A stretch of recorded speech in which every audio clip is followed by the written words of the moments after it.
welcome everyone to this exciting special night episode of Riding Through the Unknown. I'm your host, Michael.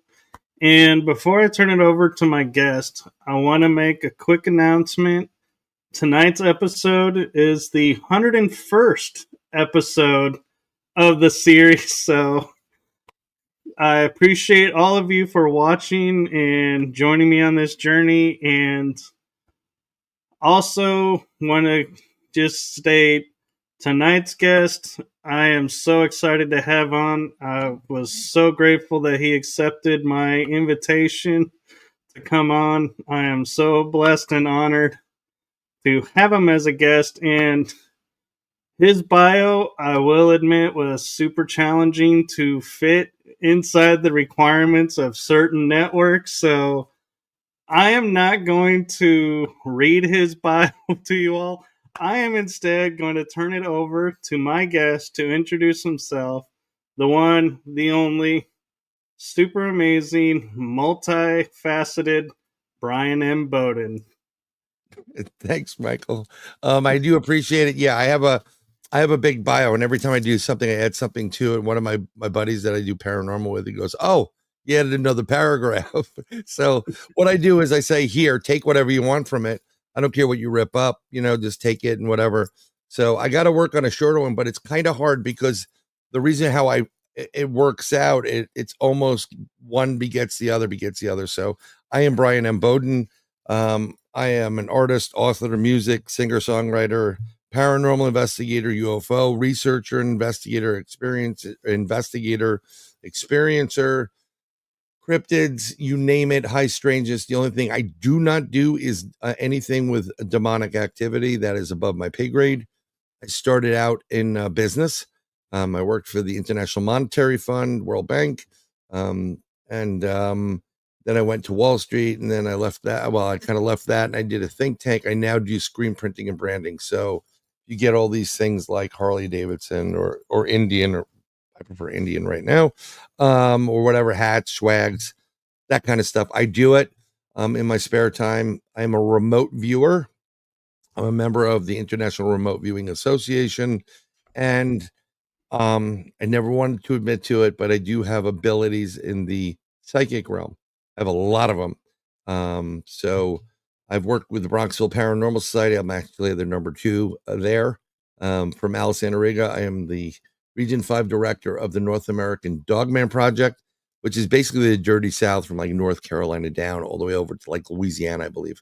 And I have my own show, Wednesday nights, 8 to 10 p.m. It's called Third Eye Live. You can get it by going to my profile. I'm not doing when you look for it, you'll just see Bryan Bowden Presents, basically. It's @ Bryan Bowden, one word with a Y. Why? Because we love you. And then subscribe to me, and you will get everything I post, because I am tired of doing 50 different shows and, maintaining websites. I don't want to do that. It's me, and that's what it is. And if you want to meet me, or you want to see something in person, I will be at Richmond, Missouri at the Crossing Realms Conference, which is next week, September 19th and 20th. And it's roughly around the time that Atlas 3I will be arriving in our area. So who knows? Maybe we'll all get abducted. But that's me. I really do appreciate you having me on. You do not have to have me on. I have had a lot of people like, "How do I get you on my show?" I'm like, "Give me dates." I'm honored to be asked to be on your show and your broadcast, and I'm more than happy to be on the show. And I'm going to probably ask you to come on my show to say, how did you get started in this crazy world? So, I'd be honored to. Yeah. We'll do that, and you'll be there with Mark Eddy, my Mark Eddy Productions. Mark's a great guy, but that's me. If you have any more questions or comments, hit me up on Facebook, Bryan M. Bowden, and just say, "Hey, I saw you on Riding Through the Unknown, and I had a question about," so I have a pointer reference, at that point. But it's a pleasure to be here. Wow, and listening to all that you do, it's like I started going, is there anything he doesn't do? Yeah, no, there's like I said, demons and stuff like that. I didn't even mention it. Yeah, I am a real Knights Templar. I got it through an appended body. And I don't follow what they did that knighted me. I literally follow the philosophy of what the true Knights Templars are. And it's basically do good, be a good man, protect, the innocent, do God's work to a certain degree, and uphold, and that's what I am. So that's why sometimes you'll hear Sir Bryan and people like, if he's a Knights Templar, I'm a swimsuit model. Well, guess what, folks? I have the documentation to prove it. And I'm part of one organization, but there are several dozen different versions of Knights Templar, and they all take a little bit of the allegory. Some of them do allegory as like in like a lodge, while others are more of what the true Knights Templars were. Keepers of the Holy, the Holy Grail, Ark of the Covenant, that type of stuff. And one of my brothers is the Grand Master of the Knights Templars, one organization, which is pretty much the primary. So Timothy Hogan, and hopefully he's going to come on my show. So and we'll get into more discussion of how it all works. So very cool, and thank you for sharing that. And I feel like I would be remiss if I didn't ask, with being a Knights Templar, what do you think of how they're portrayed in like the Dan Brown movies, where the Knights Templars versus the Priory of Sion, and both vying for power? Well, so what Dan Brown does, and I like Dan Brown stuff, is like a faction. So you throw in real, truth with, non-truth. And the Knights Templars were charted out. The King of France, go out, find, spread the word, get me, protect, get the cup of Christ, the whole thing. And in the process, they literally are the reasons why we have banking systems now. They were the first banking system, true banking system. And they were going to be compensated by the king. And they got to a point where they were owed more money than the king even had, and doing what they do. So they were doing good. They were looking for and protecting the line of Jesus Christ, actually Yeshua, and that includes Mary and the children and a lot of the disciples. They're involved. The true Knights Templars are not vying for power over the church. That's the difference in versus the Priory of Zion. They want to be the controlling interest in the Vatican and what have you. I'm often, and I don't want to disparage anybody, but in the teaching, and I don't want to get too religious, but in the teaching of what Jesus was teaching, Yeshua, it wasn't about a church. It was about talk to God through me and God, and one-on-one.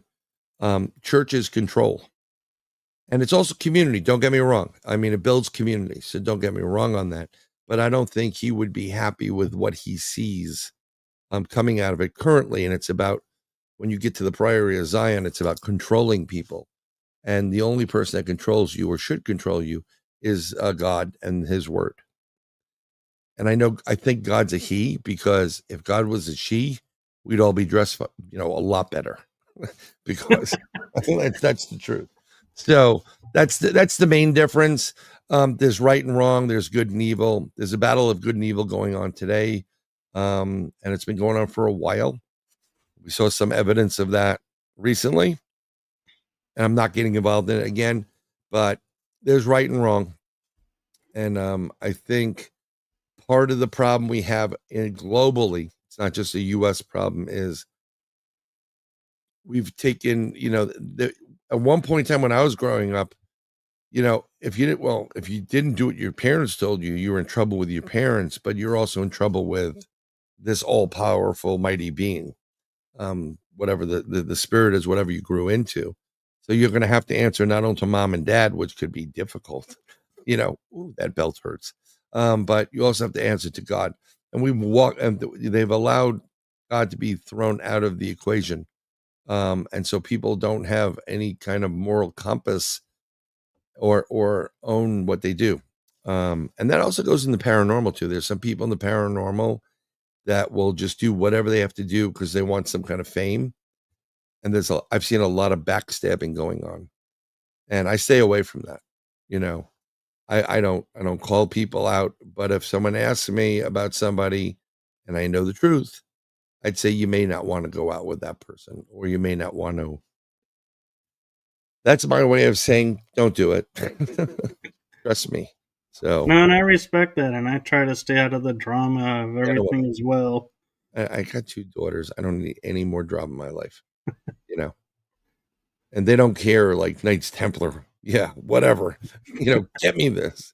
And it's just I just do what I do, and when I present myself and when I present on an interview, I really try to I have evidence I've caught, and I try to go to that first because there's so much stuff going on in this world today that is so untrue and fake, and we can't tell the difference. And actually, I did this the other day, and I'm going to do it right now.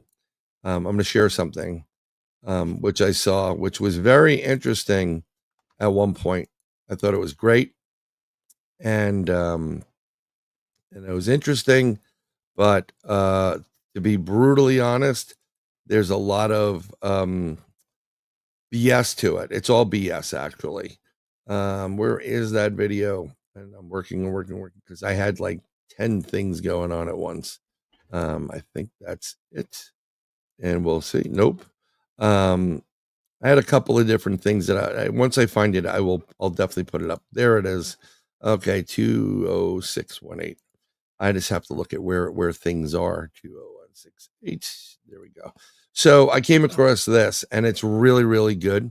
I just threw it up in chat. If you want to throw it up, we'll watch it. It's a very short one.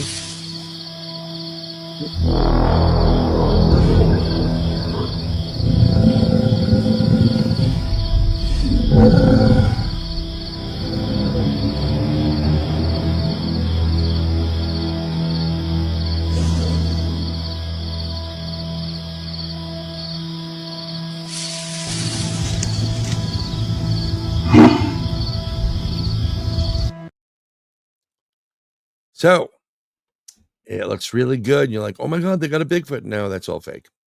The glitch in it, all the glitches, BS. I've seen the creature up close and personal, very up close and personal. And though there are different types of Bigfoot, this is pretty close. The width of the head, the brow, the nose, the eyes were a little bit too, pretty. Actually, when I was looking at it, I thought, oh, we're looking at it like a silverback gorilla.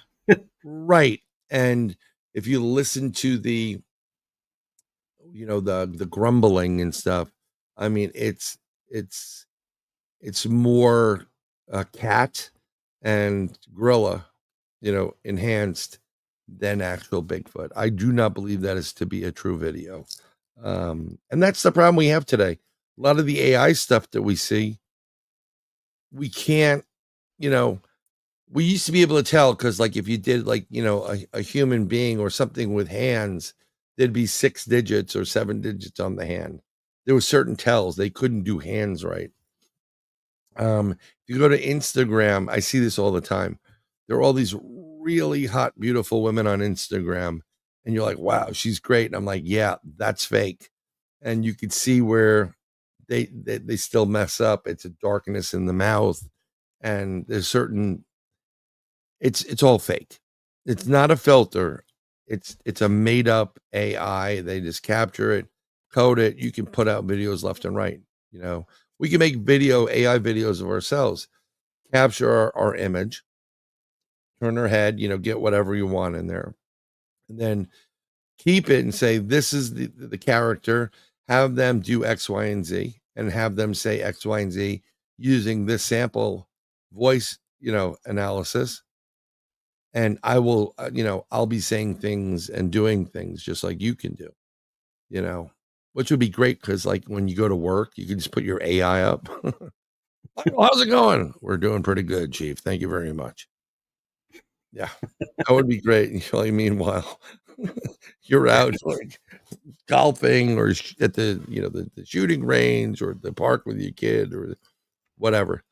But we need to have some kind of watermarking system. They're trying to do it now with some of the AI. When there's almost like they're putting rules in that it has to be marked somehow so they can tell if it's real or fake. Because you can put people in compromising positions.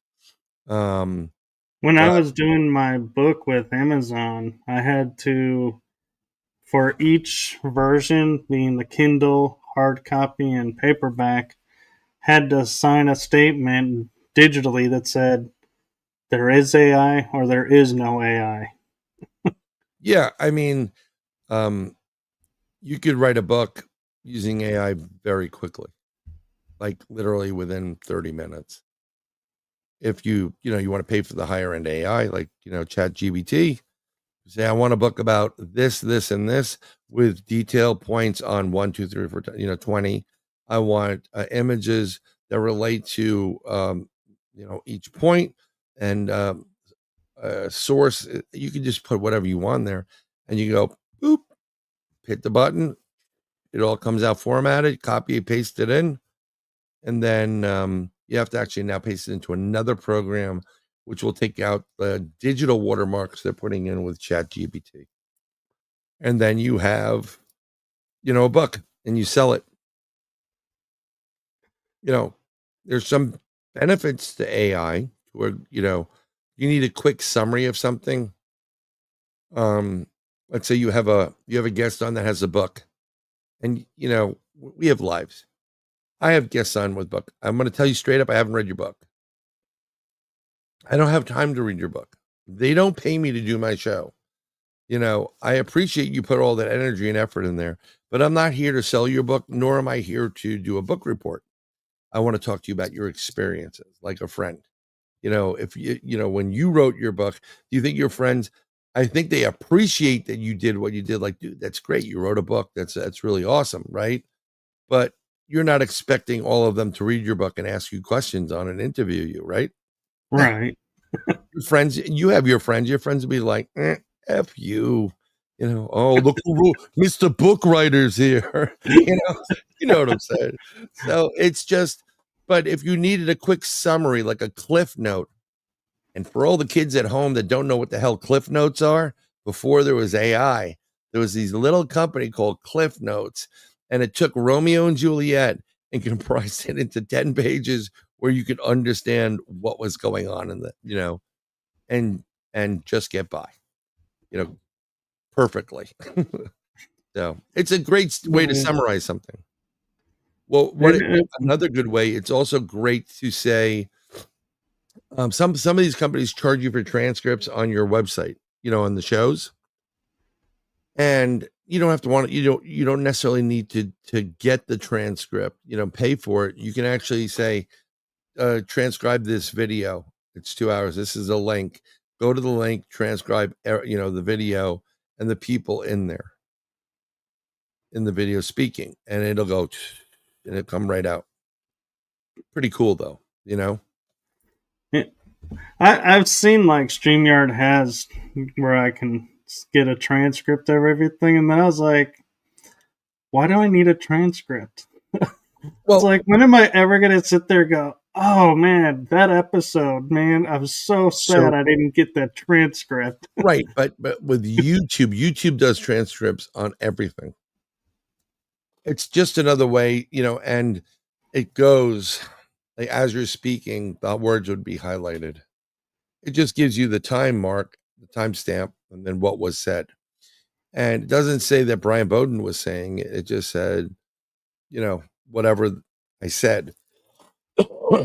And that, that could be interesting because I've noticed that if I like captions, I'm getting a different audience altogether versus the hearing impaired or older people. They can't follow, so they'll read the script, and that actually helps to bring in some people.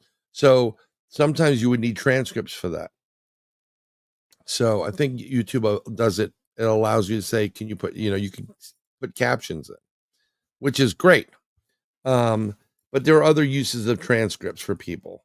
I'm not out there going, oh God, if I could only get the transcripts to that 4-hour Sean Ryan show.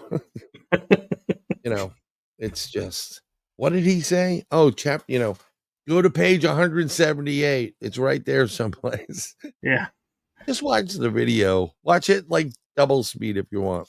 Because some of these videos, some people, I want to watch it, but it's just, I just don't have enough time in the day to do that. I have other things I have to do. I'm preparing right now for this conference, and I have my PowerPoint presentation, but I have to redo certain things in it. So it's getting a little bit more like, time crunch, Yeah, presentations are always fun to do that, and then you spend all the time doing them, and then you get to the place and you're like, oh, it's on the other thumb drive. I forgot and grabbed the wrong thumb drive. I've done that. This one I have to get my presentation in by a certain time period, and I think it's Saturday. I hope it's just, which is it's tomorrow, so I have to get this done ASAP. So I'm just trying to, I had an old presentation that I was gonna, but now I realize I really want to go in a different direction. I want to use some of the elements of it, but I want to go in a different direction. So, I have to get it done at a certain point in time, and I'm looking for the date right now. Well, I'll figure it out. So, but I'm looking forward to it. I'll be in Missouri on the 18th, the 19th, 20th, 18, 19, 20. So it's going to be an interesting conference, the Crossing Realms Conference. Look on Eventbrite if you want to go. I'm presenting Ron Murphy. There's a ton of people presenting at this thing. And it's just going to be fun. It's really going to be a good time because it's not just ghost people or UFO people or whatever. It's everybody. And I'm so thankful we've gotten to the point where we don't have to have battles between people. Like, when I started, I do everything. I was part of a paranormal society, Bronxville Paranormal Society. And we would go there and we'd start talking about Bigfoot. And we put it's on our banner or UFO. I'm like, no, dude, you can't do that. What do you mean we can't do that? This is just ghosts, honey. You're not allowed to put anything. No, dude. No, it doesn't work that way. And they get offended, this is for paranormal people. Relax, take your Valium, bring it down. Because there's a line that goes through the whole thing. There's a connection. And if you want to deny that, you can deny it all you want, but doesn't, the truth is the truth. So, right. As it is. Yeah. So, kind of going back, I just have one more question about the Templars. You can say whatever you want to say. I will answer every question. And so I've had Dr. Kathleen Ball on, and she talks about the Brazilian cave that's connected to the Templars. And people are starting to find all over the world are Templar markings. The hook. How wide did the Templars actually get? Like where did they visit? Like where were they? Like were they headquartered in like almost every continent? Jerusalem, or initially in Jerusalem, what would be Jerusalem, Israel, that part of the world initially, but their journey and their organization did expand. And it's been to every part of this planet. It's been to Asia, it's been to Africa, it's been to Europe, South, all the continents. I think Australia may have been a little bit more difficult of a task, but they've gone to all these parts of the world. What people don't realize is there is a huge connection in the U.S. to Oak Island. There was Templar stuff stored there, some important stuff, but it was stored there initially to get it out while the persecution was taking place when they were moving, Mary and Jesus' family out of the Middle East, and they moved them to New Jerusalem, which is basically what North America is. So it's an army, right? So if you have a central base in North America and it's pretty big, you're going to want to protect it from 360 degrees. So you're going to have people down in Brazil and down southernmost, see what's going on there. You can have them in the north, you can have them in the ocean, and that's what they did. Templars are very, very complex. It's a lot of liberty. Like if you saw Indiana Jones and what is it, The Last Crusade, I think it is. Right, with the Holy Grail. Yeah. And that's kind of like, that's pretty spot on. You're not going to get a gold chalice, a solid gold chalice. It's going to be something a craftsman made. But there are certain organizations where they swore, and their whole bloodline is to protect these artifacts and, never let them out to the wrong people, and there's more than one Ark of the Covenant, so people know. I heard there's like 10 of them. I think there's about at least a half dozen, and it's basically it's kind of like a nuclear reactor for the most part. And there's things, and they're in the process of handling it. There's specific ways to handle it and turn it on and off. And a lot of the rods that they carried alongside the ark are used as handles for it, because what they do is it grounds the energy that's coming through it, so you don't die when you touch it. It's So very complex. Yeah.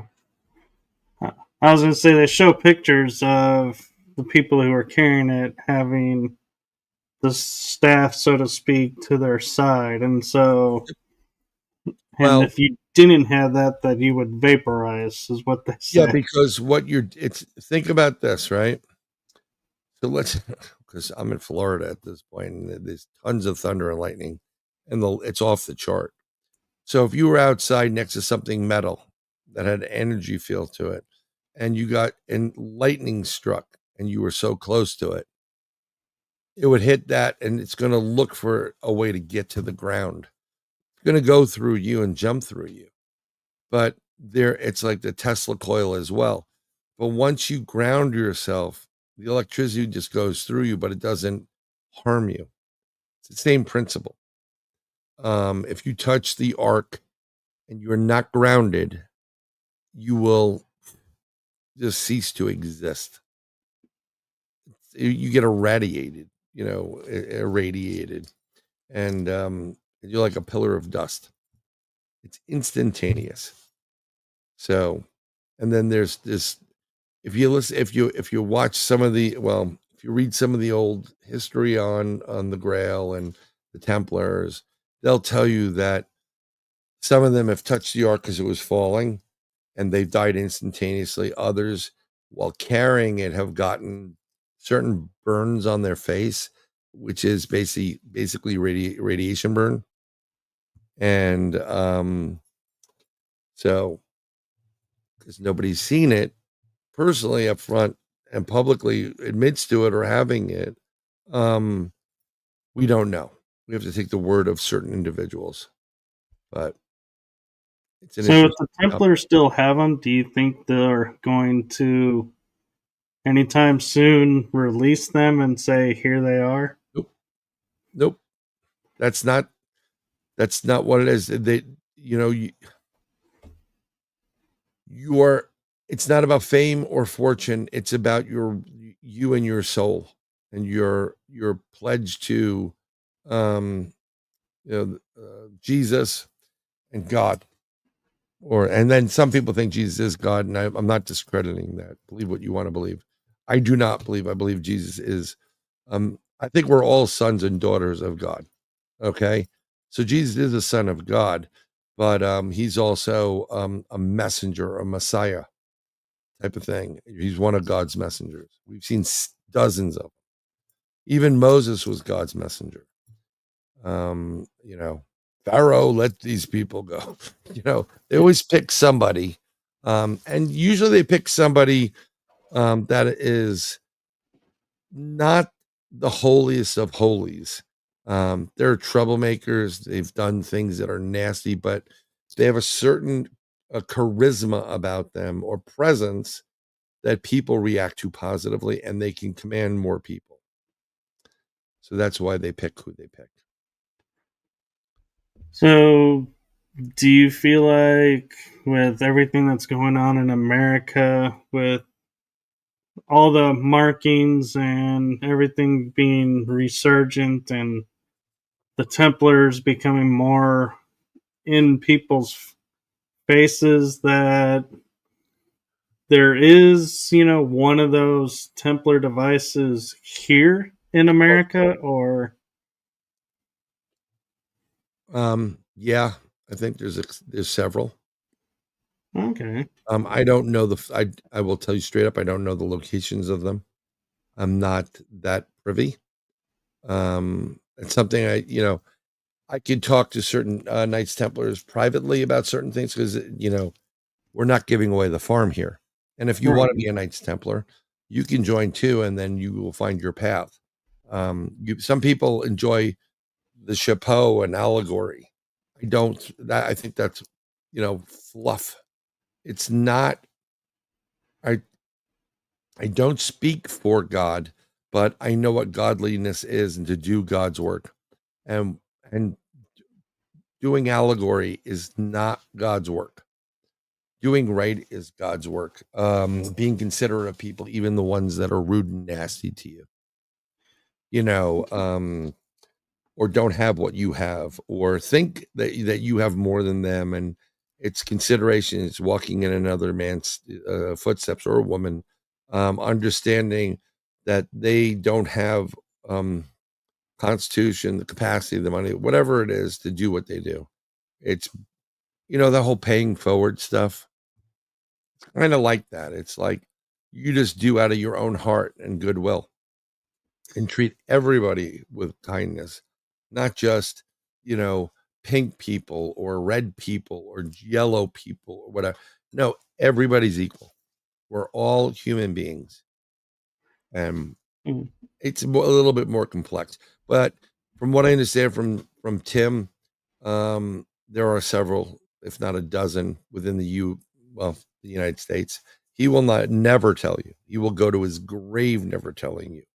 The need to know basis, and unfortunately, folks, you don't need to know, because if it does get into the hands of bad people, you don't want to see what it can do, like the damage it can do. Right.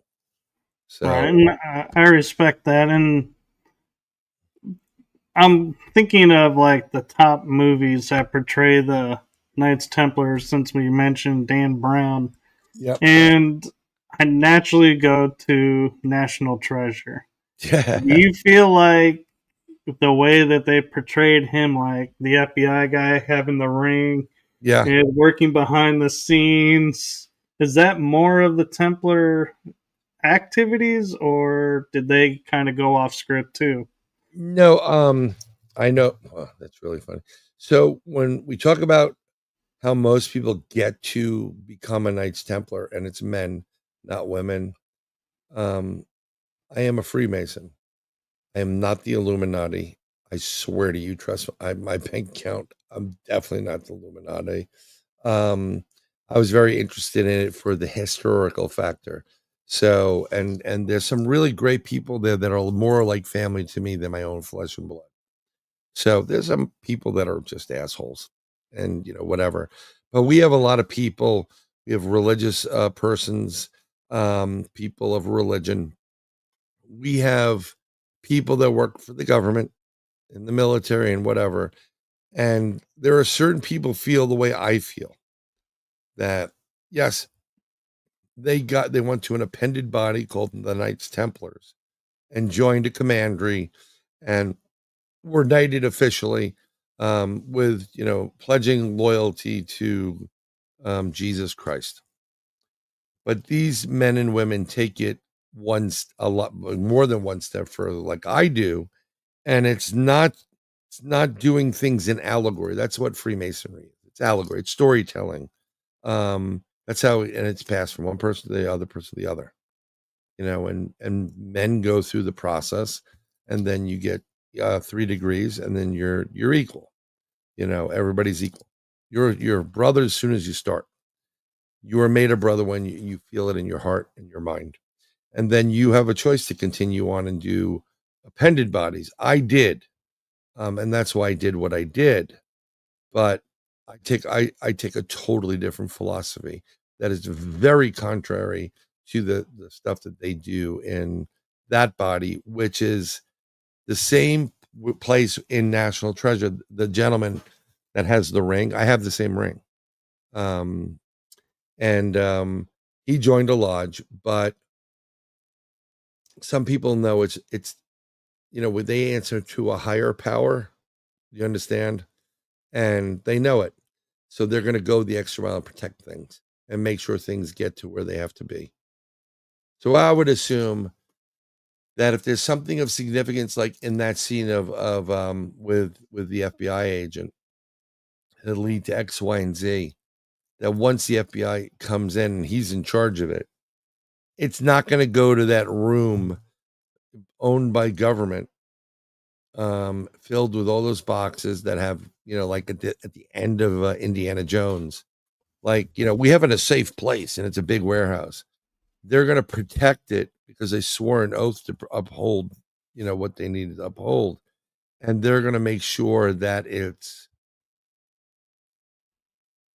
they're going to do their job legally, but they're going to make sure that if someone intercepts it, that they have enough time to get where they got to go. And then it goes into the real protection of under the Knights Templars, who are more Knights Templarish, like, with the swords and fighting and good and, versus evil. So it's interesting. Yeah, thank you for that. And Yeah. I kind of want to shift gears now because we were talking about like Bigfoot and the Shift cryptid. away. And I had a guest on, James in Washington, where they had an article where the government, the U.S. Energy Department of Energy, admitted to creating cryptids, what we call cryptids. They took animals and tried to make them like guards for a nuclear Right. component. And so I'm wondering, your opinion of when we talk about cryptids, do you feel like they're really are earthbound or man made or come from another place or all the above? So when you're saying cryptids, we're talking about like Bigfoot, Dogman, which is Right. like a werewolf, but it's not transforming. So from my own personal research, I used to be a flesh and blood guy. That Bigfoot was flesh and blood. I had an experience that said otherwise. And from that point forward, everything made sense. And I was writing all my notes down because I have a book that I'm writing about Bigfoot. And I was going to do this whole big book, but I may just do my thoughts on the cryptid, or in the dog, and throw Dogman in there and what have you. And what I'm going to say at the conference, I guarantee is going to piss a lot of people off. But because no one in the public sector has a physical Bigfoot and has been doing, or Dogman or cryptid, and has been doing experiments with them, everything is hypothesis. So you can say whatever you want. Bigfoot loves Twinkies. How do you know? Well, I love Twinkies, so I'm sure Bigfoot would love Twinkies. You can just say whatever you want, but I'm going from my own experience. I believe Bigfoot is a flesh and blood creature, and Dogman and these cryptids, that has the innate ability to be flesh and blood, change their molecular structure into an electronic form, almost like a plasma, and then change it and then change it again into a subatomic particle and go interdimensional. I believe these creatures have been here since the beginning of time. Okay, so we do this all the time. I'm gonna try to get the prayer up because it's easier, and I'm a bit tired today. I've been doing way too many interviews. But there's a prayer for breaking curses I do every day. But in there is, and I start my show. My show starts with, "Holy Michael the Archangel, defend us in battle. Be our protection against the wickedness and snares of the devil. May God rebuke him, we humbly pray. And do thou, O Prince of the heavenly hosts, by the power of God," here the rest of this is important, "thrust into hell Satan and all the other evil spirits who prowl through the world seeking the ruin of soul." So before God created man, and man is man and woman, when this was a void and dark and whatever, there were other entities and beasts and things that were on the surface of the earth and internally. And there were things visiting it. And I believe these cryptids have been visiting this earth since the beginning they discovered it. And they go from interdimensional, which is more of a molecular structure on a subatomic particle, into a different electric particle, and then transfer into human flesh and blood. They have the innate ability to do it. Octopuses change their physical shape, their color, their texture, right? Right. Bigfoots can do the same thing. And there's a lot of physics involved in it. And we're getting to quantum physics, but at one point in time, I will predict right now that we will be able to create something called a quantum filter.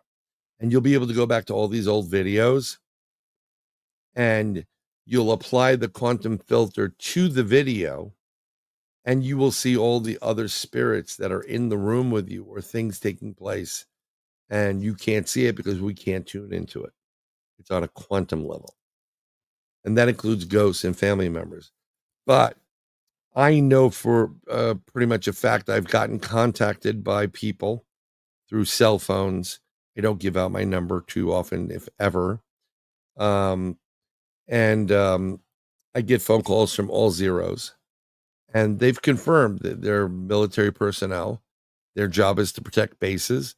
And we do have things on the base that come by the base: Bigfoot, Dogman, some other weird animals, rakes and whatever.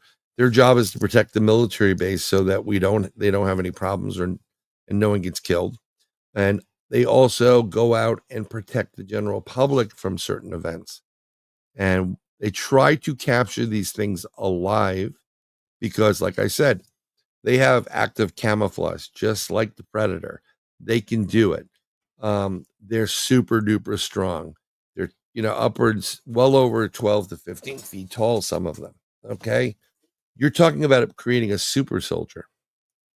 So if we can get one or two or 10 or whatever, we're studying it. We know how their biology works. We can tweak our biology and our genetic code to input this into certain individuals that will bring out those qualities they need to be super soldiers. So, and now that we're cloning, we've been cloning for decades, by the way, we can create our own clones of these Bigfoot or Dogman or any other type of creature that's out there. And we're going to use it for like the super soldiers. So I do believe, I've never heard, I have a couple of things tagged, so that if something comes out relating something really weird or strange, like you just said, with the government admitting to it, I'd get notified immediately, and I'd be like, "Oh, the government just," and then I'd dig down deeper into it. But I've never heard what they did in Washington State about it. Yeah, they said that it was in the World War II time frame that they were like, the dolphins can come in because it's freshwater versus the salt water of the ocean. Right. So they had to create, and they were taking cats, alligators. Oh, you remember the Montauk monster? Yes. So that came from, there's a couple of It came from we have bases out in the east of Montauk. We have certain islands off the coast of Montauk where Lyme disease. I mean, this is like heavy duty, legit, super duper military, highest clearance ever facilities that are playing with really dangerous stuff like plagues and manipulating them and doing whatever. And they're playing with genetics. So they're going to put, like, what was it? I don't know if it was a rat. They made a glow. They took it's called Lucifer because it's the light bearer from another animal. I think it was a jellyfish, and they injected it into genetically altered a dog or a cat or a pit or a lamb, and the animal glows in the dark. So we're manipulating these things. We're creating these, these avatar type of characters, Greek mythology, minotaurs and whatever, and Pegasi. But I do believe Pegasus and unicorns have existed previously in real legit, like, and for some reason either they decided to transition to a different timeline or dimension, but I believe they were here at one point. And they're going to do that. They're going to play around. They're going to make like the cat and dog, or put human hearts into pigs because they're one of the closest to us, or they'll play around with chimpanzees, and they'll genetically alter them. And they're picking this up from getting samples from Bigfoot, and breeding them and cloning them and seeing how they tick. So, and why would you not do that? Have you? Oh, well, I don't know if have you ever seen a cryptid up close, like a Bigfoot or a Dogman? I have felt one around, but I haven't physically seen. No. That's actually valid. Most people don't realize. How can you feel one around? I'm like, you can feel one around. 100% you can feel it. Yeah, well, I mean, I've had up closes. Not like being able to go, hi, I'm Bryan, and you are,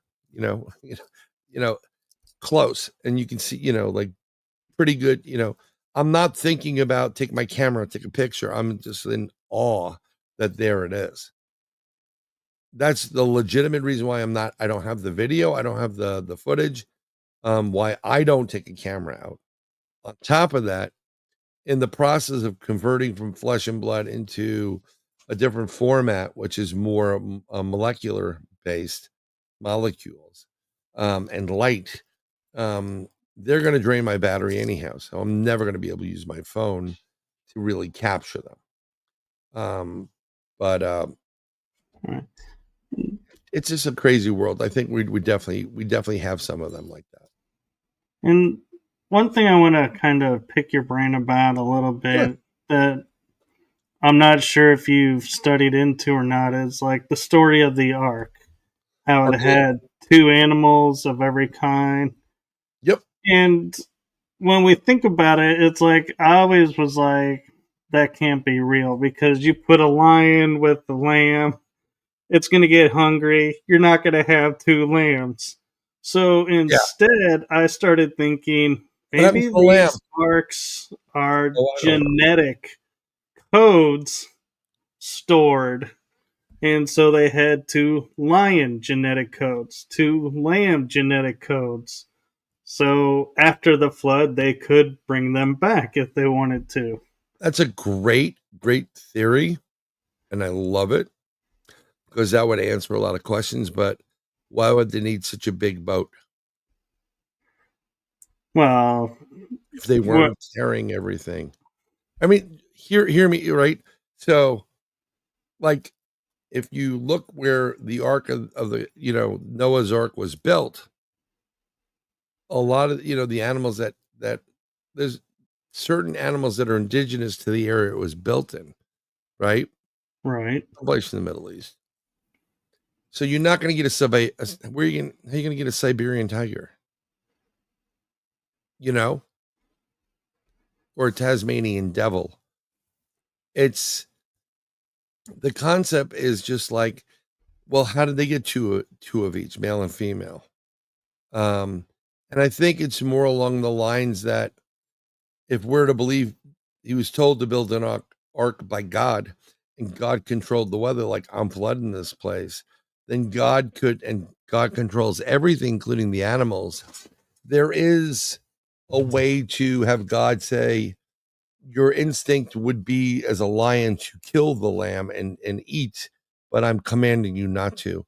And he has some kind of control over them where they just go and they stay. They're like, under easiest way saying hypnosis. I'm not postulating hypnosis, but they have some kind of control over them to do that.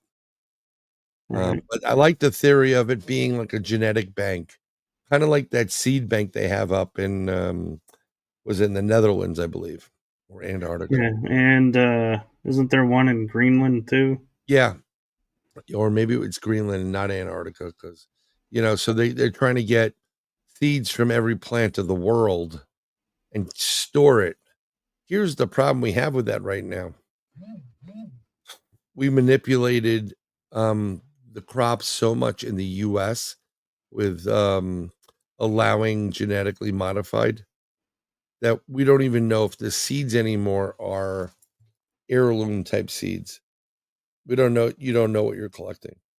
Well, that was going to be my next question is, do you Yeah. think that if we do have an arc that is, quote, storing these genetic codes, the ones that we've modified, are we storing as well the modified versions? Right. Well, Or, yeah. I would think, I mean, like, think about this, right?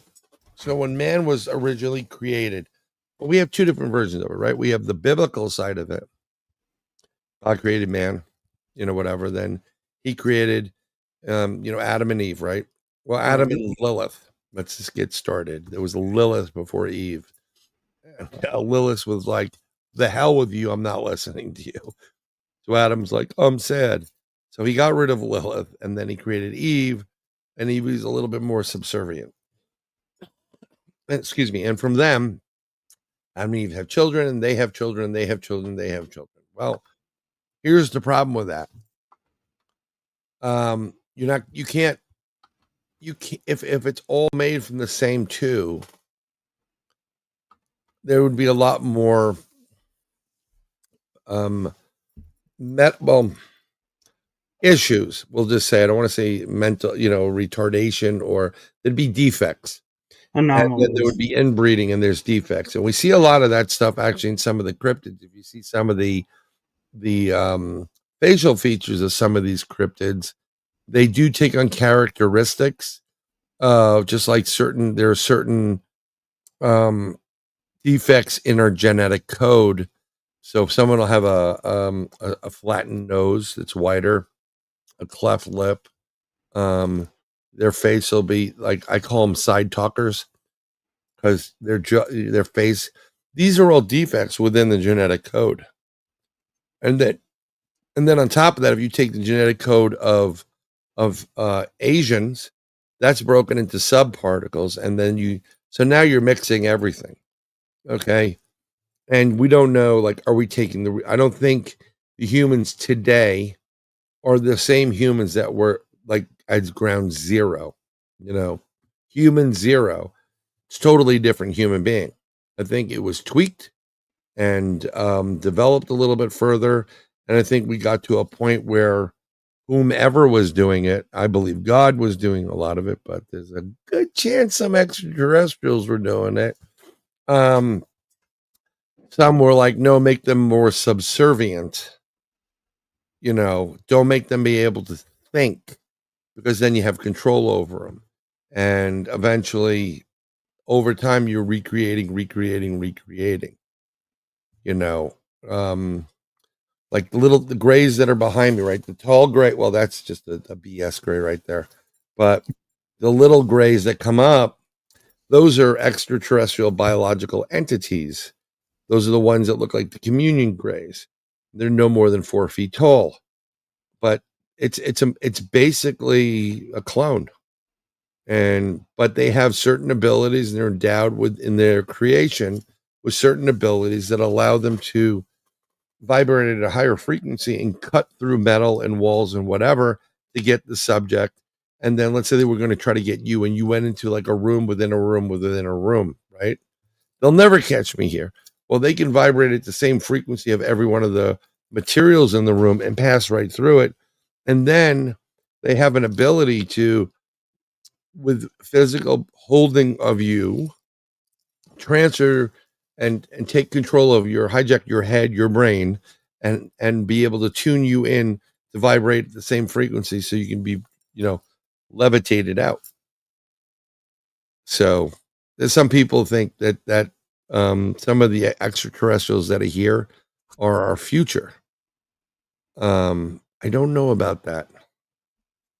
I don't think we're going to look green like that, or even gray, with the big skulls and whatever. I think they're just beings from other universes and galaxies, and they're here because man is interesting. Man has so much potential. Like, I'll give you an example of what potential we have. You ever seen the movie Spinal Tap? I have. Okay. You may get this. So, there's Marshall amps. I love Marshall amps. They have a certain sustain to them and head, whatever. And you can do a great job with every Marshall amp out there. But they had one that went to 11. Do you understand that? I don't want to quote them, but whenever we need that little push over the edge, we go to 11. Oh, okay. So you have 11. Yeah. So that's the tweak, right? So they're here. So it's a Marshall amp, but because they can go to 11, they go, well, I want an amp goes to 11. So then over time, they'll mess around with these so they all are at 11. And then someone go, well, I want to go to 12. Then over time, they'll go to 12. This is how the system works. So the original human probably isn't being collected. But that's what makes humans what they are. We have an amazing DNA. We have DNA that can be manipulated. We have the double helix, right? So there's 4 parts to your DNA, and we can manipulate it. But we also have something called junk DNA that's part of us. That initially they didn't know what they can do, but we can start editing and adding and subtracting and then correcting. And literally, this is in Ron Moorhead's book as well, Quantum Bigfoot, which I highly recommend. With humanity, we can edit certain things out so there's no more certain cancers, right? They're doing amazing things with gene therapy now, where you're alive and you suffer from a rare kidney disease that will not let your kidneys do X, Y, and Z. Well, they can go into you and say, get your DNA profile, find out where that gene is, and then take a gene from someone whose kidneys do the proper function and just put that one element back into the puzzle, removing the old one, inject it in you, and then take over your DNA system. And now your kidneys are working. Or for us big guys right here, because the camera adds 700 pounds to you, for me, you know what I'm saying? So, they have, there's like, I have a friend who's, he can eat the entire buffet at Big Abdow's or Big Boy or whatever it is. He can just go to town and he'll still be perfect. His metabolism speeds up. Genetically, we can take whatever makes that happen and then put it into your system, my system. And then not only will I be able to eat whatever I want, but my body will start to adjust, and then I'll start losing weight, and I will always be at a perfect body type. It's really, really fascinating what can be done. But here's the rub, right? Government and science and the dark and the black projects, they always use that stuff for evil. Just had a conversation with somebody Um, remember, like, what was it, 23andMe or Yeah. Ancestry.com, and you take a swab and you, I said, that's a bad idea. I said this when they first came out over 20 years ago. Like, what are you talking about? Don't you want to know where you're from? I said, no, I don't care where I'm from, but I want to know what they're doing with that information, because they're not just telling you where your genetic line is. They know if you're susceptible to certain cancers or diseases or something like that. And who'd be interested in that? Insurance companies. So when you get your bill and they paid for your 23andMe thing, and you found out you were like 10% Irish, 80%, something else, and then 5% this and that. But they also know that in your family line, the females, all are susceptible to breast cancer, ovarian cancer. And it's not like a skip generation thing. They're highly susceptible to it. And the men are susceptible to something else, right? Being really good looking or whatever it is, And so now they go, well, if the genetic line is saying that she may have breast cancer or whatever, that's going to cost us more money in the future if she stays with us to cover it. So we're going to charge you more money now on your premium. See how they use it against you? Right. And this is where we get crazy with this stuff, because what is in the genetic vault? What do we have there? Oh, do we have real tomatoes? Because I can tell you the truth. I love tomatoes. I know this is a weird thing to say, but I do love tomatoes. I've loved them since I was little. You can take some bread, like take white bread, put a little mayo on it, slice some tomato, put on top of it, salt, pepper. It's delicious, right? And tomatoes have certain patterns that are found within, the Fibonacci sequence and whatever. It's nature. There's certain algorithms and whatever. The genetically altered stuff kind of looks like a tomato would look like when cut open, but there's something that's different about it. It's kind of like the AI stuff, like, that tomato has an extra finger on it. That's AI. It kind of tastes like a tomato, but it doesn't taste like a tomato. Just using tomatoes as examples. They do this with everything. So, it gets crazy genetically wise. It does. And I just want to take a moment and say we are over the hour. So I don't know if you need to run because you were talking about having the presentation. Nope, I'm good. If you want to keep going for a bit, I'm more than happy to. Unless you want to, you can end it, or you want me to come back, I can come back. Whatever is easier for you. Well, I'm happy to keep going and absolutely have you Yeah, back on. we can do. You want to do another half an hour at that point? Is that good till 10:30? Sure. And Which is 9:30 your time, right. right? Yeah. Or 10 o'clock your time. I'll go to 11 if you want. My time, 10 your time. Yeah, we can keep going.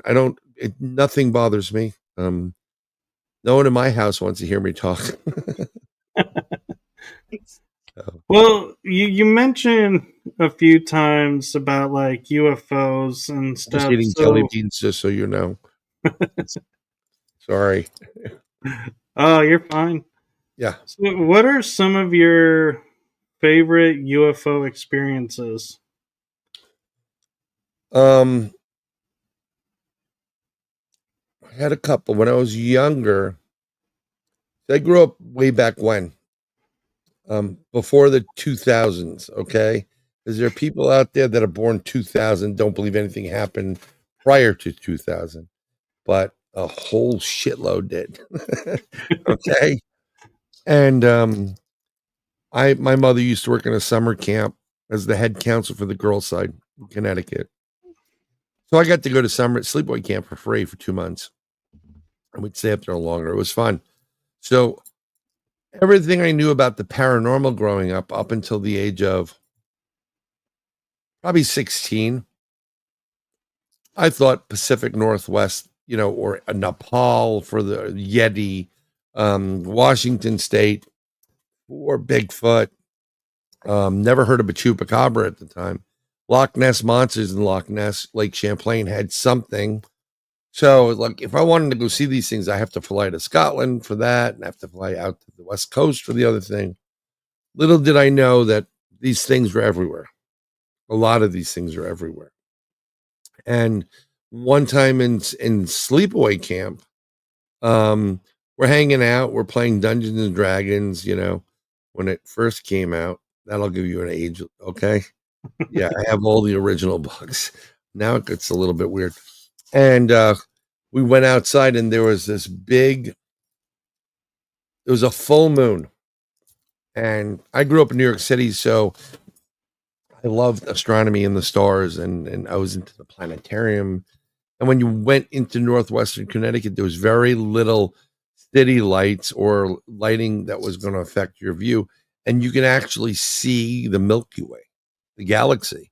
So that's pretty cool. But one night we're all hanging outside and we see the full moon. And then we see something just smaller than the full moon. And, up in the air, it looked like the size of a 50-cent piece. And it's on fire. It's like a big fireball. But it looked like it had little veins in or suction cups, and it was, making some movement to it. And we're like, that's a UFO. And I'm like, oh my God, that's a UFO. First UFO I ever saw. And it was like, I have a photographic memory. I can see it in my mind, but I try to do a drawing on or a painting on it. And I think I had one. If I could open up the presentation, you would see what it was. So we could probably do that, but I got to find the presentation. And yeah, let me see. Open recent. Let's see if we can get that. Yeah, we do. I don't know if I have a voiceover in this, but I hope I don't. But I can show you the image of what it looked like, and I'm going to share it. So this is perfect. I'm going to share this PowerPoint. So this way you'll be able to see it and hear it actually. So let me share the screen. I'm going to share a window. Here's my PowerPoint. Let's see if we can pop that up for a second. And let me see. Let me go. Oop. Well, we'll see if we can get him back in. That was probably an unfortunate misclick. And so thank you all for tuning in. And I also want to take a moment right now and just say, with no political alliance or any religiosity alliance, I just want to say my heart and that of the show goes out to Charlie Kirk and his family for the tragedy they're going through. So I'm sorry that they're going through that. Yep, and he's sorry back. about that. I don't know what the heck happened, but I think you hit the exit button instead of the back button. I hit shared, and let's see if it popped up. There, it's in the chat, right? It's in our. I shared it, and you'd have to add it to the screen. Right. This is what it looked like. Okay, here we go. Yep, right there. So that's what it looked like. It was amazing, and all those little circles were like undulating. To a degree, it was crazy. And that was my first like major UFO encounter. I like how you have also showing the energy coming off of it.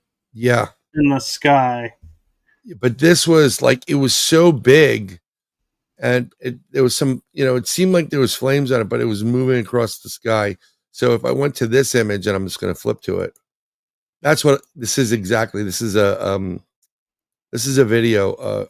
I did something where I made a semi. Let's see if it'll play. That's what it was like. You see it go by? Wow. Yeah. So that was like really, really cool. But actually, while we have this up, you were talking about UFOs and videos and stuff. So, so I'm just trying to get to Night Siege. Okay, so this is really cool. So there was one point I was with my girlfriend who I married, and she was working in a camp in Waterbury, Connecticut, and I was born and raised at this other camp um, up in Winston, Connecticut. So it was July. I went to that camp instead because it's my girlfriend, and we're suckers for women. So we're gonna go wherever they are. So my birthday is July 4th. So I wanted to drive up to Winstead, which is north here on the top of the map. And as I'm driving, we get to this one point where the marker is on Route 8, and I'm in my Acura Integra, and we see this. And these are just like radio towers. And it's just a radio tower that's there. And I think here. And basically, this is what it started out. It looked like here. Yeah. I know I had sound, like a voiceover on it. But this is what it looked like. It starts out like this. It was one of the highest towers in the state of Connecticut. And they have red dots every so often so that if a plane's flying by, they don't fly into it. That's why the tower's there. Right. So, and then these don't move. They'll sway a bit, right? But they won't move. So she's like, "What's that?" And I'm like, "What are you talking about?" And then the tower starts to do that. And there it is, and it's going. And it levels out. And then it starts heading towards me. I'm going 65 miles an hour in the car. And there's my car. And it was kind of triangular-ish. It's hovering over my car. She's hanging out the moonroof like this. As I'm driving, it's July 4th weekend, so it's one of those, nobody's on the road. And I'm saying to myself, Bryan, pull the car up, pull over the car, pull over the car. And I'm driving like this and looking. And you can see the outline where it ends, like the black ends, and you can see the stars. And then 1 second or a couple seconds later, I see another car coming from the other opposite direction. I look over for a split second, make sure I'm not swerving into their lane. It passes me. I look back up. It's gone. I stepped on the brakes, and I broke immediately. And it was gone. This thing was about the size of Giant Stadium in New York, or a big football stadium. Gone. Not a sound. Totally gone. My car is in the middle of the road. I'm looking around. I could see for miles. It's all gone. So, and that was amazing how fast they can maneuver. Yeah. And we're like, we think, oh, we can chase these with little fighter jets. And it's like, no, you can't. Well, yeah. Well, speaking of fighter jets, I'll give you another one while we're here, because I'll just give you some of this. So my aunt had a place down in the Jersey Shore. It was August 19th, 2012. And we're swimming in my aunt's pool. And when you're a paranormal investigator, you notice things that other people don't notice. I mean, it just catches your attention. Your third eye kind of opens up and you're like, something's weird about this. So I saw something floating up in the sky. And if it's the New Jersey Shore in summer, I mean, they have planes that fly by with banners and, balloons and whatever. But this was something different. So I'm going to go through this and I'll let you see it. This is a presentation I give for close encounters of the fifth kind. I like to call them active intelligent encounters. So this is this is my own footage, 100%. And let's see if we can make this bigger so you can see it a little bit bigger. Let's try to do that. We're going to do this. And I'm going to do this where are we? Get back to it. There we go. And I'm going to do this to make it bigger. So now we can see it a little bit bigger, okay? You're going to hear everything that's in it. So I'm going to play the video and you will see what I saw. That's my daughter.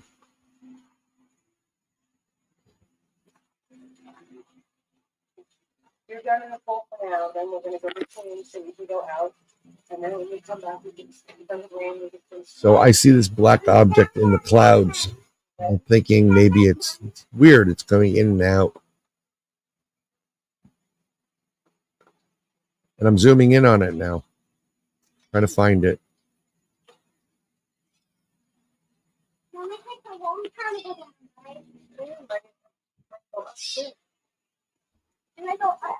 I'm zooming and zooming. And I'm looking, it's disappeared. Why can't I capture it on tape? I think it's going Right. up. And there it is. It's right there. It's black. And you see it right there. Really? I don't think so. I don't. For that part of I don't want to. There it is. There it is. I And, don't think and it's peculiar that there's a. I don't forget it. it's just like, don't you think it's peculiar? And it's flipping and it's turning and it's making some weird maneuvers. There's something flying around in the sky. No. Right. And there's Air Force jets around. Air Force jets would come. Air Force jets. The naval stations nearby. And every time they'd come, it would disappear behind the cloud. So I thought it was kind of strange. It's like a minute, 30 seconds more, I believe. And I'll get in a little bit tighter on the zoom. I'm just curious, is a lot of the like rainbow-esque lighting from the nature of how you're filming it, or is It's that all- something it was giving off? No, it's what you're Look at seeing that. is from the camera. I was using a Nikon Coolpix 880. Okay. That was like the stuff back then, you know, Right. when I started doing it. So I'm literally just had the same thing. I didn't copy that, you know, just copy the file, put it into this file to show people actual UFO stuff. So I'm zooming in a little bit more. And it kept disappearing every time, and the jets would come right overhead. You can hear the whistle, and sooner they would, it would blink out. And then once they would go past it, so the jets knew this thing was there. And they were going for it. They were looking for this object. Okay. Let me see if I can stop that. I don't think there's anything more. Maybe zoomed in or something like that. So what you know, that's the object. There it is again, right? And then I blew it up. So this is what I captured. Now, granted, it's graininess because I'm zooming in on a film that can only zoom up to a certain point. I'm not discrediting that. But there seems to be something on the bottom of this craft. You see underneath? Yeah. And then you see this distortion field around it. And so zoomed in the object, so some of the details. And then in the negative, you can see this object look like from the top to the bottom. There's certain elements to it. You always want to do a little bit of a negative. And if you look at this object, compare it, well, it sure as hell looks like the Kecksburg UFO in PA, right? And it also, to me, looks like the Nazi UFO bell. Oh, you mean the Glock? The Glock right there? Yeah. Okay. Yeah, exactly. And isn't it interesting because this is on the Jersey Shore. So when Germany was defeated, okay, at the end of the war, over 250,000 Germans were held unaccountable for. Yeah, Project Paperclip. Right. So that's one. There's a lot of others as well. Yeah, I mean that's part of it. And now, you know, people say, well, where are the UFOs? How come we don't see them? Well, you know, clouds. You see that? You see it every day. You don't even, like, you have a cube in the cloud. I mean, they know how to hide. What's interesting is my daughters did, this is from the Bronx. It's Van Cortlandt Park. This is a really long video, but I'm just going to see something. How long is it? And It is how many minutes? I mean, it's 5 minutes and change. I'm not going to do it. I literally just came back from, I used to do a meeting up in New York State with a buddy of mine. We would do the first Thursday of the month in Yonkers, New York. We'd have a live meeting with people there. And it was UFO based, but we did a lot of cryptid stuff as well. Because we had, I started a group called the New York State UFO Project. And it was a grassroots type of thing where people wanted to speak with other people, but didn't have a friendly place to do it without getting some kind of, blowback or whatever. So we just, and then the third Thursday or something like that, we went up to upstate New York and did it. And what's interesting is, we had people that would come to the meeting that were both government checking us out, and we had, I'm 99% positive, sure, we had something that of an individual not of this earth there.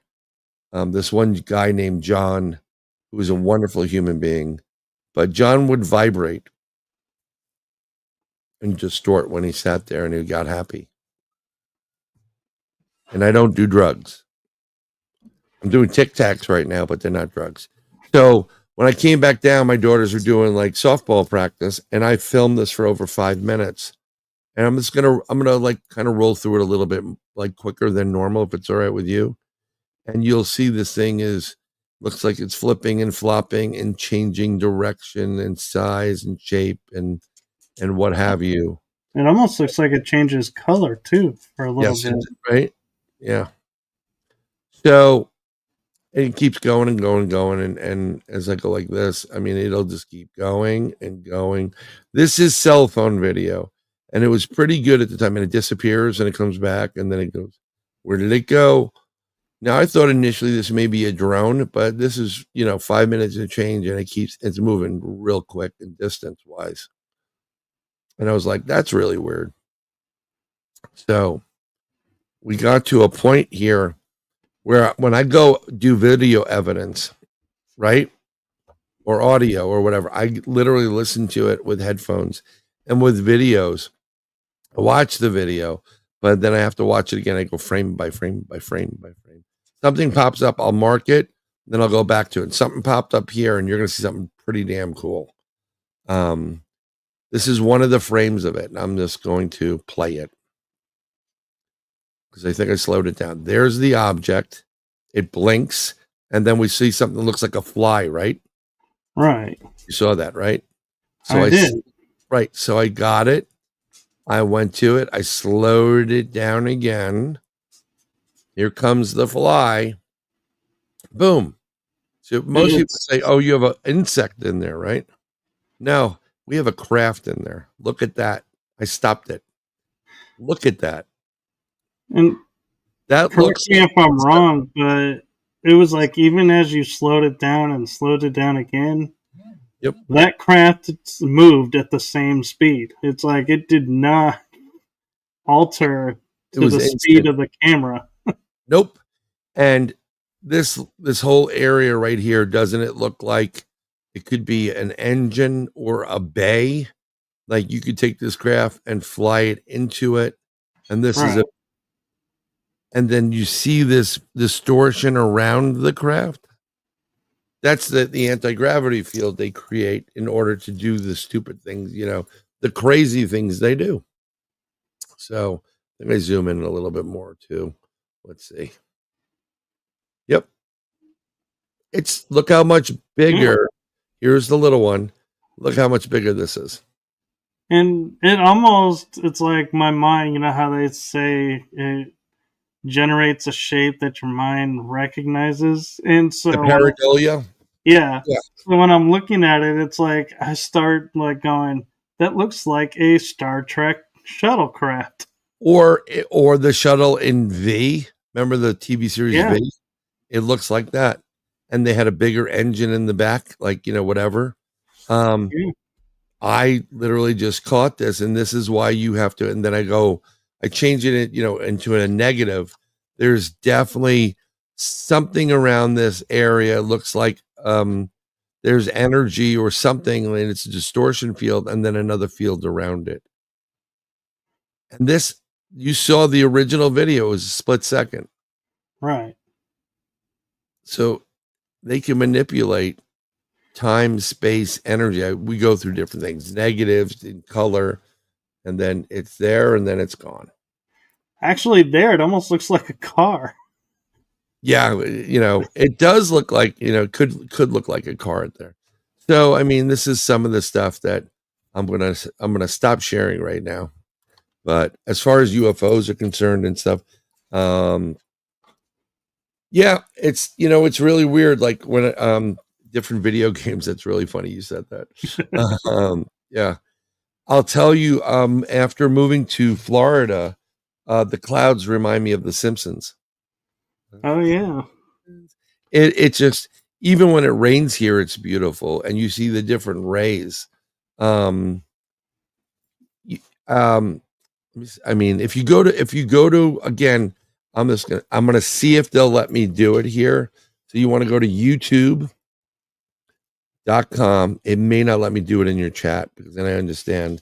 At BRYANBOWDEN, I post. That's what you subscribe to. Oh, it did. Thank God. If you subscribe to me, you'll get to my YouTube channel where I do the Third Eye Live show. But I have these sub video categories. I forgot to call. Playlists. So I have Third Eye Live as a playlist. I have my music. I have interviews that I've done, and I also have evidence. And so I'm going to show you the. My youngest daughter, I had to keep quiet because she got scared about, like, what's a dog man? Can he kill me? Can he come into the house? And I'm like, oh God, no, honey. But so we went out I think it was last December. She was 12. Yeah, it would be last December. Or 2 years ago, because she turned 12. And it was like December 12th, December 13th. This video is on my YouTube channel. And we go local to the store to grab something. Because it's Christmas, everything is like really quiet. People are like taking their time. They're going shopping, parties, whatever. This was a Sunday night. We come out to the light, and I see these red dots in the sky. There's a red dot, then there's two other red dots. So that if you would connect the dots, you'd get a triangle. That's a delta, followed by another red dot and two deltas going up, south to north. And I'm like, is that, I'm looking at it, I'm going, it's that LED red. I'm like, maybe it's a drone. And then the rightmost dot went from one dot split into two. So I start fumbling around for my phone. My daughter's like, Daddy, what's wrong? Are you okay? I'm like, film out the window, and I'm saying, I'm showing her, just film out the window. You see that? You see that? She saw the lights. And I didn't say anything. I said, those are UFOs. Film out the window. So I have video of it, but it's so distorted because you're filming a night sky, but the light of the roadway is lighting it up. So you can see a little bit of it. You can see the movement of it. And I'm like, if there was no cars coming, because before that happened, there was no cars, I would have run that light to go make a left and follow it, pull off to a side so I can follow it. And eventually the light changes. It wasn't that long after, maybe 3 seconds. We make the left, we pull in, we're looking. I get out of the car, I'm looking. And my youngest goes, well, maybe they went through one of those windows. And I'm like, okay, so this kid is listening. She meant portal. Right. And I said, yeah, they could. And then I went down another road. I said, let's go down this other road because it's really dark and it goes north. And these things were headed north, but it opens up. You can see a lot of sky. These things were gone. So when we got back, she goes, I can't believe I saw my first UFO. She put her fist bump. I said, honey, you didn't see one UFO. You saw 7. And we fist bumped. Fast forward to December 20th. I have 4 12-year-old girls in my house, and I'm like, I'm not staying here. That's mom duty. So their mom is there, and I went out to the back porch. They call it a lanai in Florida, so they can charge you more money, but it's a back porch. And I go out there, and I'm sitting there, and I'm watch some videos, just chilling out. And I was drinking my Fanta Zero, the orange Fanta Zero. It's about 10 something at night, and I get up to go in to get me another drink, and coming at me, so my backyard faces the southern Florida. Okay, to my right, if that's the south, to my right is the west. To my left is the east, which would be the Atlantic. But I just, I got houses in front of me and stuff. And then on that western line are other houses in my development. And coming at me is this red UFO, that same color. And it looked like some parts of it were on fire and it was a little bit more spiky. So I started filming, and I'm videotaping with my iPhone 12, I believe. And I open the door, and you can hear in there, Jordan, get Jordan. She comes out, and she goes, they're back. And the friend's like, who's back? The UFOs, the aliens. So that scared the crap out of a couple of her friends. And she's like, you can hear it in their voice. Like, what do you mean aliens? And she goes, yeah. She goes, how do you know they're UFOs? Because well, that's my dad. He's an expert. This is what he does. So it was like, yeah. And then you hear my, their mom screaming at her, who left the door open? Typical mother, like, the world's coming to an end. Like, I don't care who left the door open, who didn't do the garbage, they just don't got their priorities straight. So she's watching, and we watch it. So it's coming at me from the west, and it comes very close to the house on an angle, probably about a 30-degree angle. It's really close. And it's better. It's red, and it's red orbish a little bit more. And then it heads south, and I'm filming it, and you watch it. The video's online, and it goes and it goes and goes, poof, and it disappears. Yeah. So that's, there's a lot of UFOs down in Florida. There's a lot of weird people in Florida too. Oh yeah. Yeah. But, I have some other videos, and, I have a video that's on that page of the UFO that we did a day-night investigation. We had a Bigfoot encounter. We had a UFO encounter, missing time, then a time-space rip. And I'm going to save that for the next time. Yeah, and we'll definitely have to have you back on. And if there is a next time, so I'm there'll be a next time. Yeah. But I feel confident our schedules will align to a second episode. I mean, there's a ton of different things, and I don't normally get a lot of Knights Templar questions, so I appreciated that, which is good. But it's usually like they do a lot of paranormal stuff, or what I also like to do is people like, what do you want to talk? They always ask, what do you want to talk about? And I'm like, I can talk about anything. And everybody knows I can talk about anything and everything. And I can give you citing and evidence and whatever. So what I did recently, I do remote viewing, like fun stuff.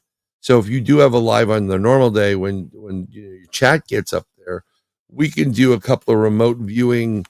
We can teach, we'll do very, very small controlled remote viewing type of session. And you need a piece of paper and a pencil or a pen. And there'll be a couple of targets selected, and they'll be in manila envelopes. And then you'll I'll walk you through a meditation process where you get centered, and your audience can take part in this. And then we'll say, okay, now focus. This is target A, and you'll focus. And the paper is to write everything down.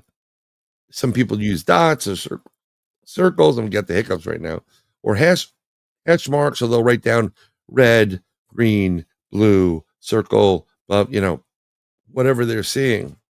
Excuse me. We'll do that for about a minute. And then when it's over, we'll do a reveal. And then we can discuss it. And then I'll reveal it on the paper. excuse me, but I'll also add it to the bottom so that people can see a bigger image of it.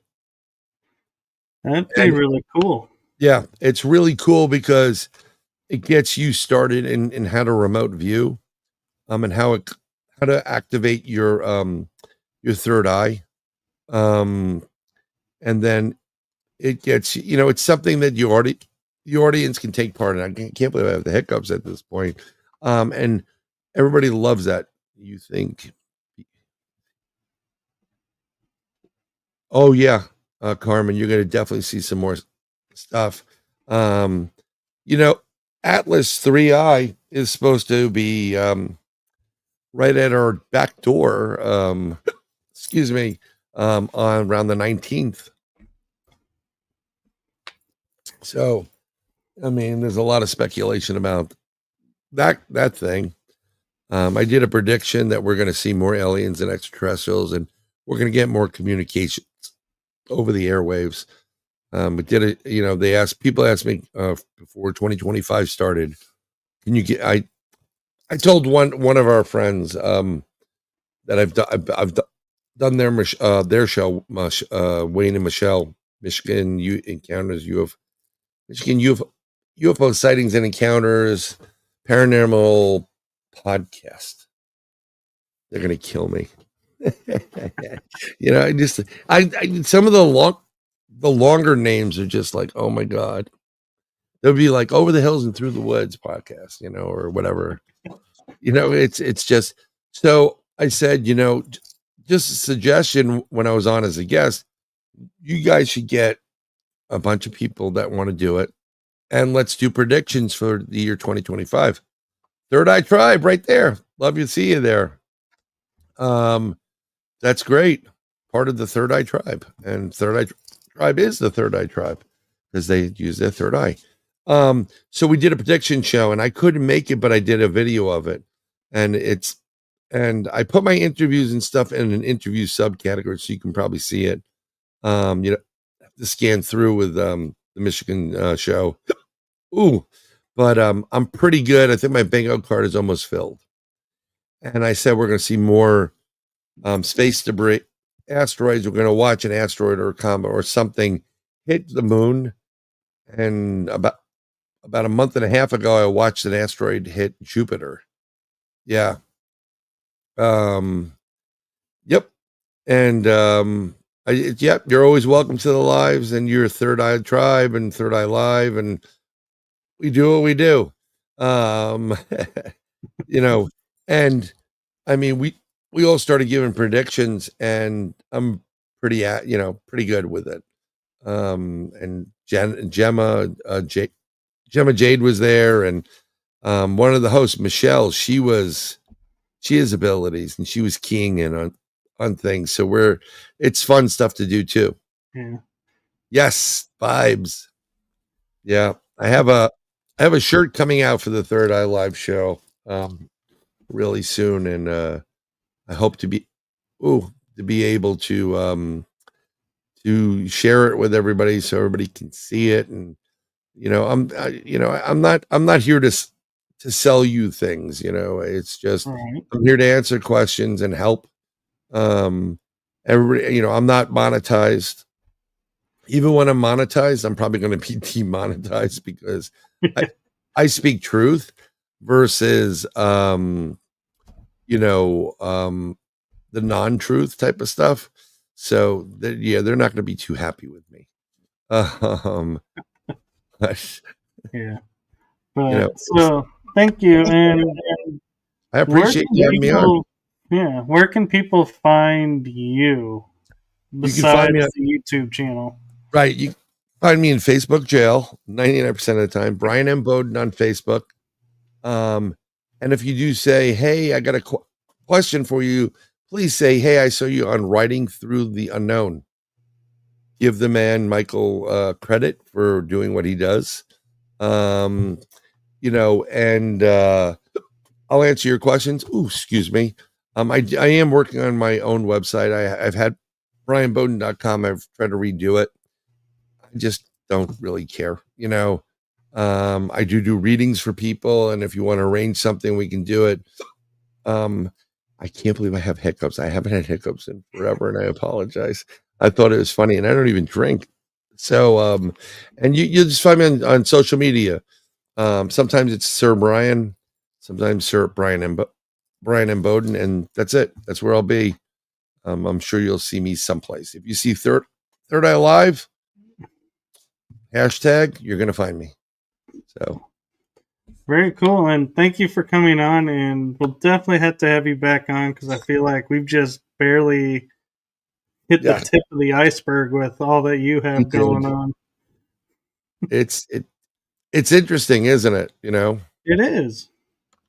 it's crazy, but yeah, that's how it is. So I'm whenever you want me on, I'll be on. Well, I appreciate that, and thank you to everyone in the chat room, and thank you to everyone that's watching. And not to toot my own horn, but host prerogative. I couldn't think of a better 101st episode. That's perfect. That works out great, doesn't it? It does. Yeah. And it was flawless on my end. That works out. Yeah. Sometimes you get them and it's flawless. And other times it's just like, oh my God, can someone help me? Yeah. Yeah. So that's kind of cool, but it's been a pleasure, Michael. And it's been a pleasure meeting you and having you on. And so I'm going to let you go and get your presentation ready. Yeah. And thank you for your time. I'm trying to figure it out, so it's just, it gets crazy sometimes. Yeah. So we are going to say goodnight to everyone, and we'll see you next week on the regular day. And Monday, we have a special episode Monday afternoon, so don't miss out on that. Good night, everyone. Good night.